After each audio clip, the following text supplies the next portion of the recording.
오늘 말씀은 고린도후서 12장 11절부터 13절까지의 말씀입니다. 내가 어리석은 자가 되었으나 너희가 억지로 시킨 것이니 나는 너희에게 칭찬을 받아야 마땅하도다. 내가 아무것도 아니나 지극히 크다는 사도들보다 조금도 부족하지 아니하니라. 바울이 자기 자신을 변호하면서 아주 더욱더 수위가 높아지고 있습니다. 나는 너희에게 칭찬을 받아야 마땅하도다. 아주 더 높은 수준으로 얘기하고 있죠. 내가 아무것도 아니지만 지극히 크다는 사도들보다 조금도 부족하지 않다. 전에도 얘기한 것을 다시 언급합니다. 다른 사도들과 비교해서 바울이 열등한 사람이다. 좀 수준 낮은 사람이다. 해서 이 거짓 사도들이 바울을 깎아내렸는데 전혀 그렇지 않다. 하면서 나는 너희들에게 칭찬받을 정도가 된다. 하면서 무슨 얘기를 하고 있냐면 사도의 표가 된 것은 내가 너희 가운데서 모든 참음과 표적과 기사와 능력을 행한 것이라. 내 자신이 너희에게 폐를 끼치지 아니한 일 밖에 다른 교회보다 부족하게 한 것이 무엇이 있느냐. 너희는 나의 이 공평하지 못한 것을 용서하라. 아주 반어법도 써가면서 자기 자신을 변호하고 자기가 한 행동에 대해서 글을 쓰고 있습니다.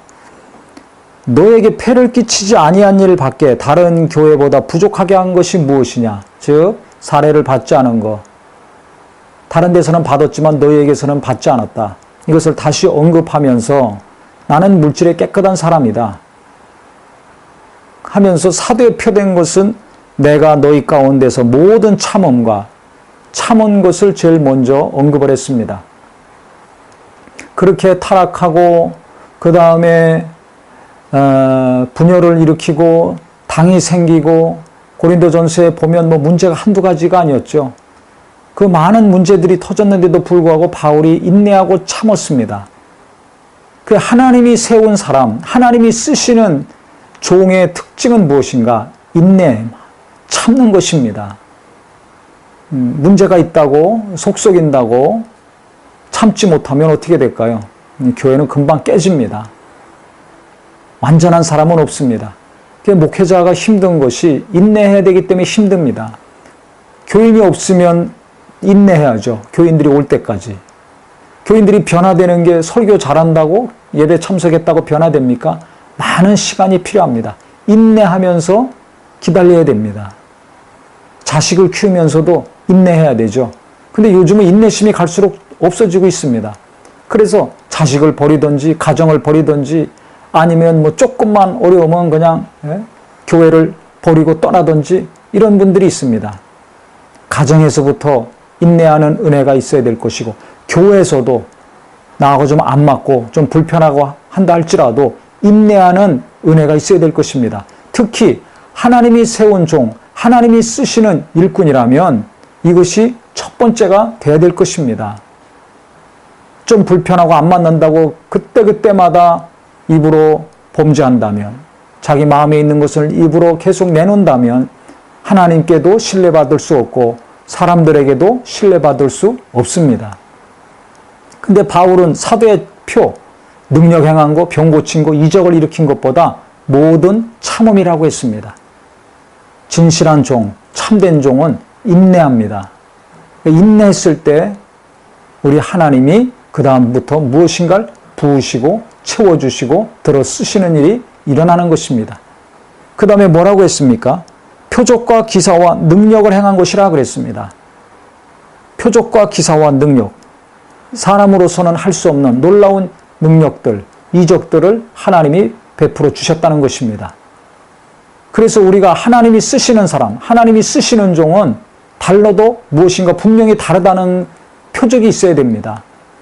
기도가 미지근했는데 기도가 뜨거워지고 나오는 숫자가 많지 않았는데 그분이 설교하거나 인도하면 많은 사람들이 나오고 은혜가 없었는데 은혜가 임하고 성령 충만함이 없었는데 마음이 뜨거워지고 기도 소리가 커지고 간절함이 생기고 전도의 열정이 생기고 은혜 받으니까 헌금도 더 많이 하고 성령 충만해지고 이게 분명히 없었던 것이 새로워진 거 아닙니까? 바뀐 거 아닙니까? 그래서 하나님이 쓰시는 사람, 하나님이 함께 하시는 사람이라면 이와 같이 분명히 나도 알고 모든 성도들이 알 수 있는 변화가 필요한 것입니다. 그래서 정말 하나님이 함께 하시는 자인가, 성령이 역사하시는 자인가 아닌가 증명을 분명히 할 수 있는 것입니다. 말로만이 아니라, 글로만이 아니라 하나님이 함께 하신다면 성도들이 변화됩니다. 교회가 변화됩니다. 심령이 새로워집니다. 하나님이 함께 하시는 놀라운 은혜가 이곳저곳에서 일어납니다. 그래서 정말 우리가 사람을 외모로 판단하고 말과 글로만 판단할 것이 아니라 진짜 그 말과 글을 통해서, 그 행동을 통해서 성도들이 변화되고 있는가? 사람들이 변화되고 있는가? 내가 은혜 받고 변화되는 삶을 살고 있는가? 아닌가를 잘 헤아리셔서 하나님이 성령으로 역사하시는 귀한 일꾼들이라면 귀히 여기고 계속해서 기도하고 함께하는 큰 기쁨이 있어야 될 것이고, 그렇지 못한 분들이라면 그분이 겸손하다면 노력해야 될 것이고, 성도들도 기도 많이 해서 하나님이 귀하게 쓰시는 일꾼이요 종이 되게 해야 될 것입니다. 만약에 그와 같은 표적이 없는데, 성령의 역사가 없는데 교만해가지고 대우만 받고 인정만 받으려고 한다면 하나님이 옮겨 놓으실 것입니다.